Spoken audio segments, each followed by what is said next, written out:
You're watching This Week in Louisiana Politics with Fred Childers.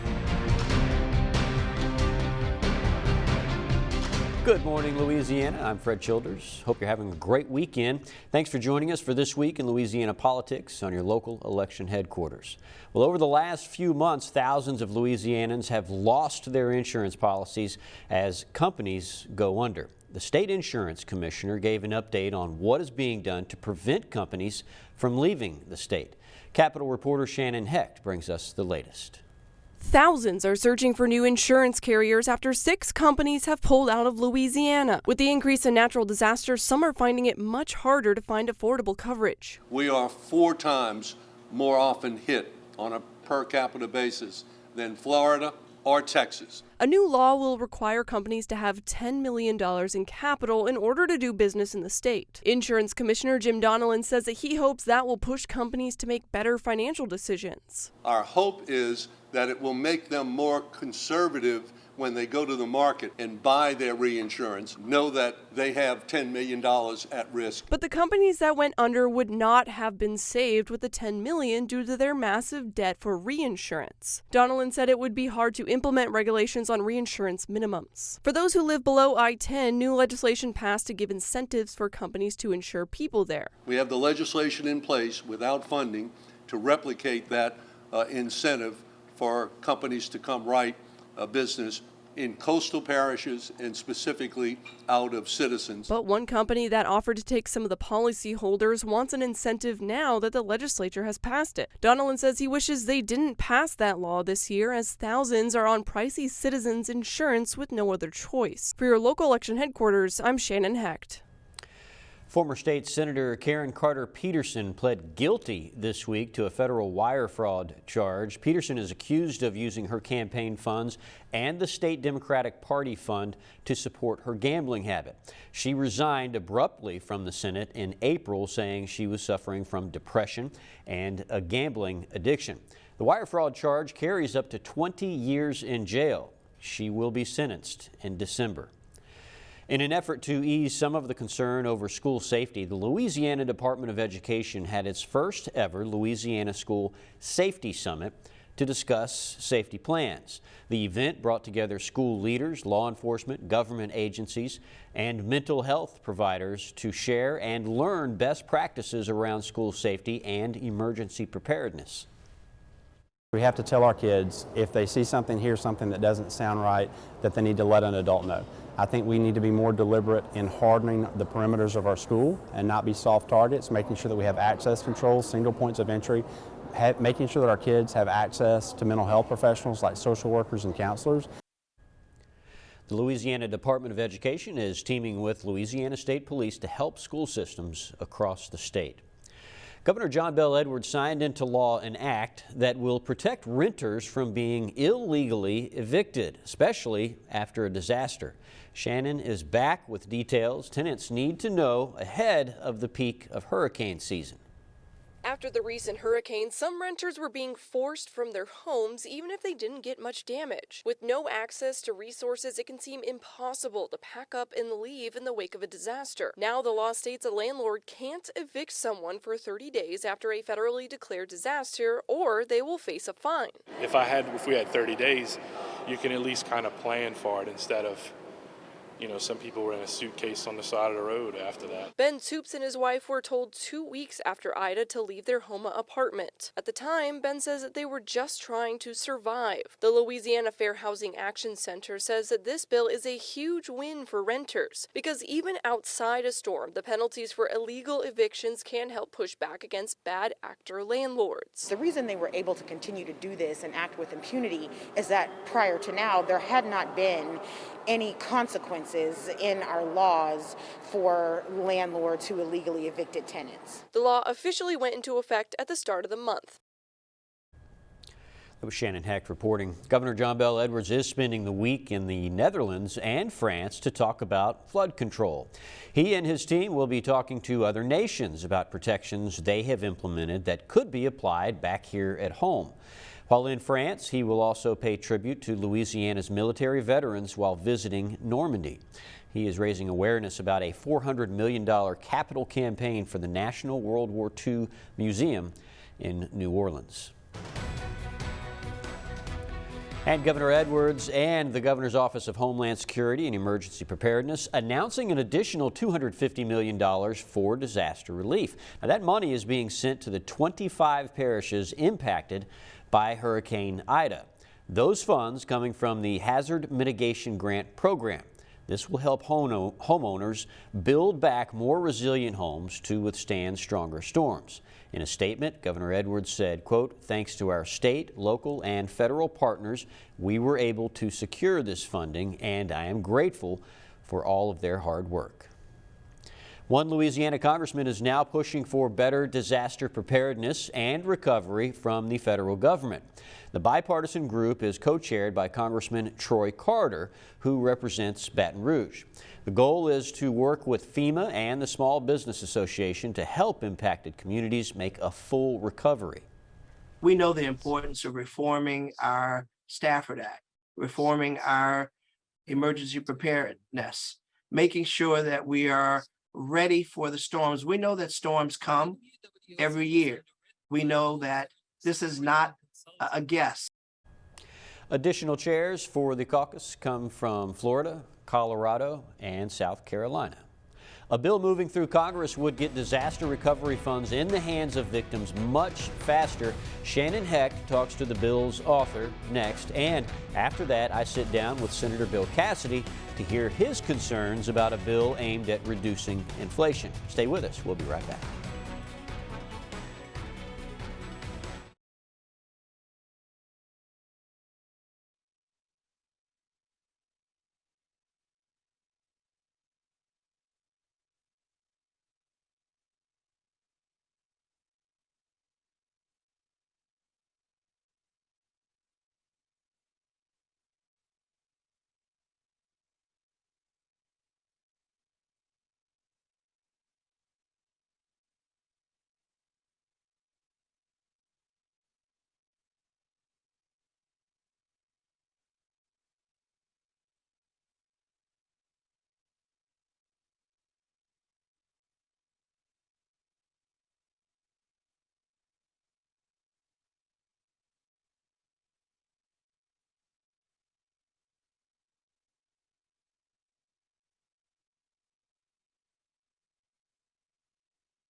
This is your local election headquarters. Welcome back. Today we're joined by Congressman Garrett Graves. Sir, thank you for being with us today. Oh, you bet. Thanks for having us. So this week you introduced some new legislation that aims to speed up some of that recovery after a disaster. Can you tell me a little bit about why you brought this and what it does? Look, you know what it's like in the aftermath of a disaster where people are picking up pieces, they're trying to find loved ones, they're trying to find a place to stay.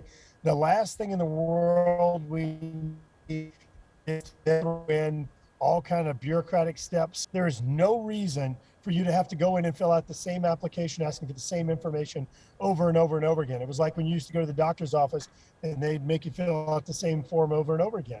There's no reason for it. We need to make it easy and accessible. We've got to understand these people are in disaster or urgent conditions, emergency conditions, and just need to make it easy for the federal government to do its job and provide assistance in the aftermath of some of these awful disasters we've had. So it's going to be essentially a one-stop shop with these applications for FEMA and SBA and everything, where you can just essentially copy and paste so you don't have to do it over and over? That's it, Shannon. It's what everybody else would call common sense. Yeah, one of those things you touched on, it allows FEMA to give short-term housing over to the states, essentially, to speed that up. Is that for a trailer program like what we saw with GOSEP after Ida that you're kind of looking for? That is one of the solutions where we're continuing an authority and kind of a streamlined authority for state or parish government to be able to offer that type of housing assistance, but that also includes assistance like sheltering or hotels or other solutions as well. So it really is designed to provide flexibility, because Shannon, one of the things that after every disaster is that you don't know what the conditions are going to be. And so let's stop trying to plan for one type of scenario whenever disasters are inherently uncertain. And one of the aspects as well is that it allows the president to give more direct assistance. Can you kind of break that down and what that would mean?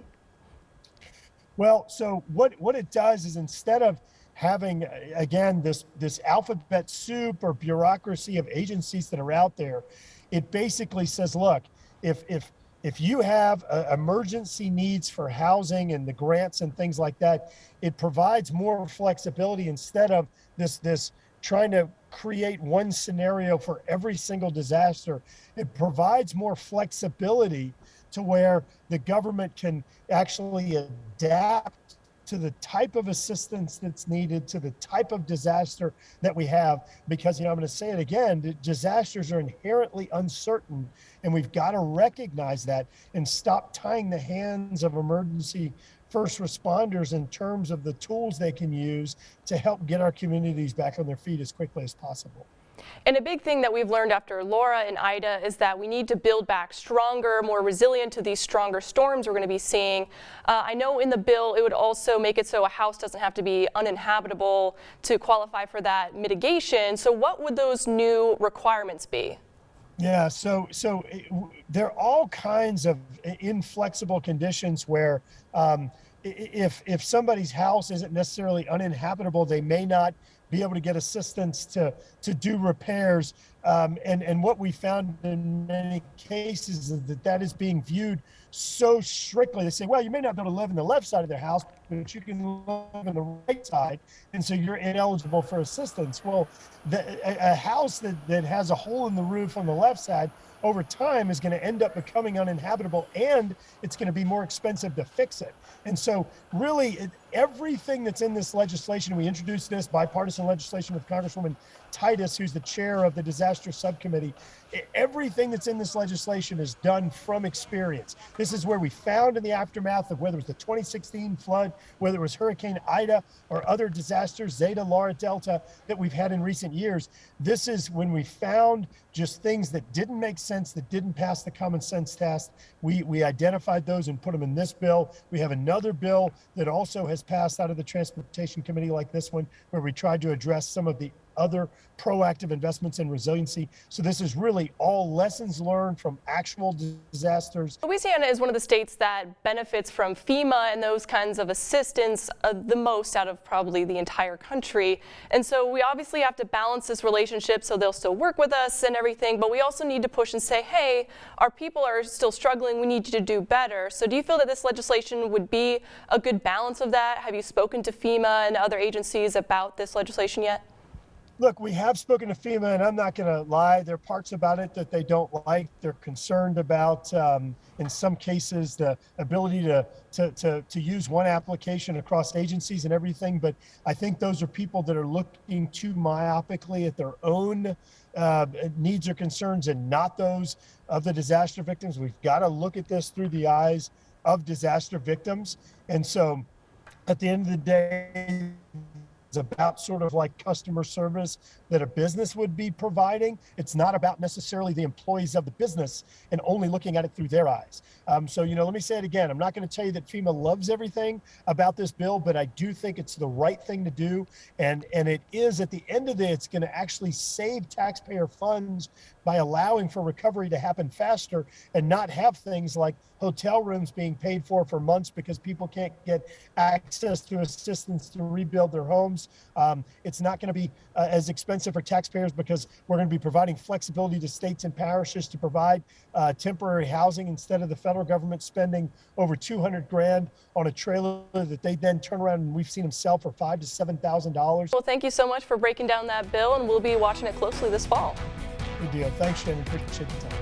We'll be right back.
This is your local election headquarters. Welcome back to This Week in Louisiana Politics. I'm joined by U.S. Senator Bill Cassidy. He is a Republican from Louisiana. Senator, thanks for coming on the show. Hey, thanks for having me. I really appreciate it. You bet. I wanted to ask you about the latest dust-up between Republicans and Democrats. I know it's a shocker to our viewers. Republicans and Democrats are at odds on Capitol Hill, this time over the Inflation Reduction Act. I know that you have several concerns about this piece of legislation, specifically as it's related to the great state of Louisiana. What are they? Well, first, it doesn't reduce inflation, and that's what's really concerning folks right now. It's not me saying it, it's the University of Pennsylvania Wharton School of Business. It actually increases inflation a little bit in the first couple of years and doesn't reduce it afterwards. But the more important point, what are we doing good for people's pocketbooks as they're struggling to stay ahead? Well, turns out, according to an independent federal agency, this will increase the tax burden on those middle income and lower by about $16.7 billion in the first year, and that burden will increase over the next 10 years. It reinstates a tax on gasoline, speaking specifically about the price at the pump. And so there's going to be more money paid because of this tax for your gallon of gasoline. And lastly, some may say, well, isn't it good that we are going to be leasing in the Gulf of Mexico again? I'm not sure it's a given that that's going to occur, because the environmental left is saying that they oppose that, and they can block it in the House of Representatives. So even the good stuff, I'm not sure about. So I know when Republicans when Republicans talk about raising taxes on the middle class, that perks a lot of ears.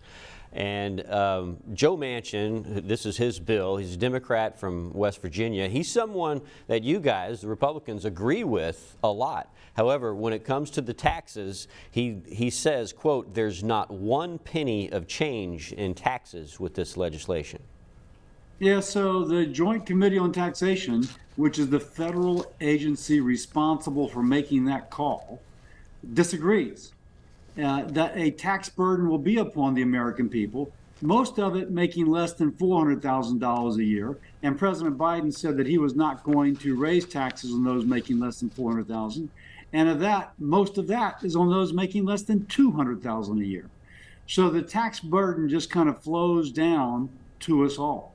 By the way, he's also increasing taxes on corporations. Specifically, most of that burden falls on manufacturers. We've been trying to get manufacturing back from China into the United States. So Congress has put incentives for these corporations to move back. And now he's saying, oh, sorry, we're going to hit you anyway. Well, if you're a manufacturer trying to decide stay in China or come back to the United States, this could weigh to keep you in China, which means fewer Americans employed in manufacturing. Senator, isn't part of the effort with this legislation to reduce the deficit, which has run way up? One analysis, I believe, is from the University of Pennsylvania, states that it would reduce our deficit by $248 billion over the budget window. Isn't it time to start thinking seriously about paying down that deficit? We really should, but let's just put that in perspective. That's about 0.8% of our nation's GDP in 1 year. So it's 0.08% and even less of our nation's GDP over 10 years. In terms of the size of our economy, kind of a rounding error. So I'm glad we're doing something, and I've been working on this as well and other means. But if you're going to use that as to justify hurting people in their pocketbook, and incentivizing manufacturers to either move to China or to stay in China, with the uncertainty of what it's going to mean for oil and gas, I don't think that's a trade-off's not worth it. Do you see this piece of legislation passing? Well, they're trying to vote on it at the end of this week. So whenever they put in a really complex piece of legislation and they say we absolutely have to vote on it before the American people have a chance to read it, then you know that it's not a good bill. All right. So if enough folks around the nation call Democratic senators and ask them to vote no, it can be stopped. Every Republican is voting no. It's just a question of whether or not one of those Democratic senators can be persuaded that it's better not to raise taxes or the taxes paid by the American people when we're in a period such as we are now. All right, we'll be keeping an eye on it. U.S. Senator Bill Cassidy, thanks for coming on. Thanks, Fred. Stay with us. We'll be right back.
This is your local election headquarters.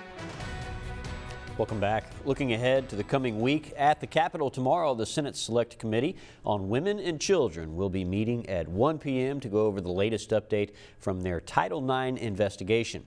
On Tuesday, the Joint Legislative Committee on the Budget will get an update on the state's finances at 9:30. On Wednesday, the Governor's Office of Human Trafficking Prevention will be giving an update on their efforts at the Baton Rouge Rotary. Thank you so much for joining us for This Week in Louisiana Politics. I'm Fred Childers. Stay safe, stay informed, and I'll see you next Sunday right here on your local election headquarters.